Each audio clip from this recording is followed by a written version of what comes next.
So this is a windy afternoon, as you can tell, and I am here with Clint Knollenberg, who is a friend and teacher, and also a former pilgrim, or maybe you're a pilgrim all your life. I think, yeah, once you're a pilgrim, you're always a pilgrim. Always a pilgrim, yeah.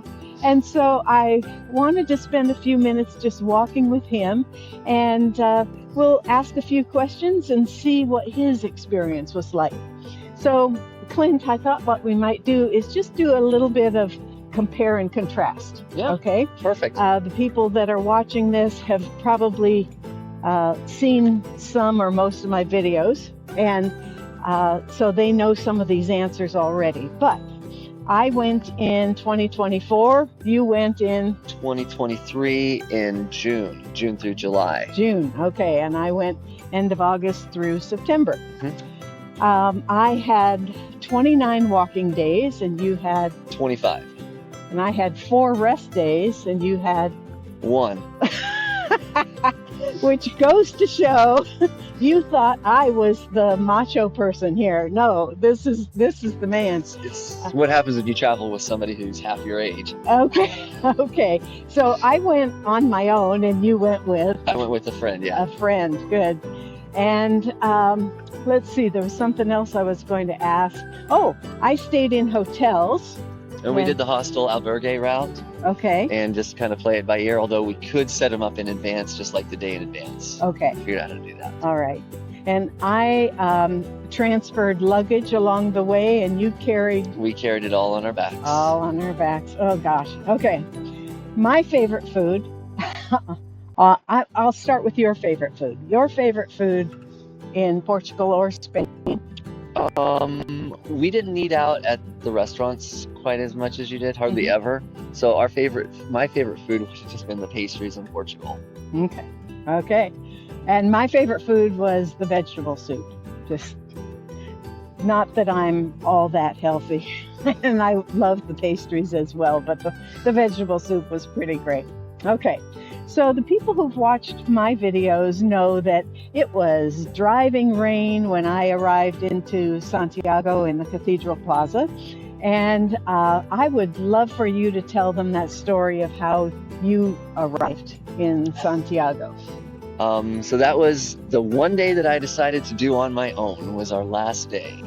And so I started off the trek on my own, had a beautiful morning walking through the forest, got to see wild boar crossing the path, had just some times of emotion for myself. And then as I got closer, I would see these people holding hands and just this feeling of joy that they were almost to the end of their journey and the destination would be done.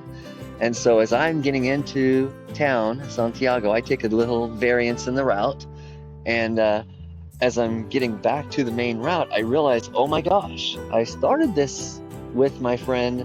I need to finish this with my friend.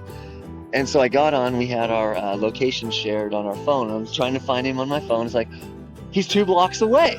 And so I started sprinting with my bag on, running up steps, and pop out on this main street, and I see him across the street.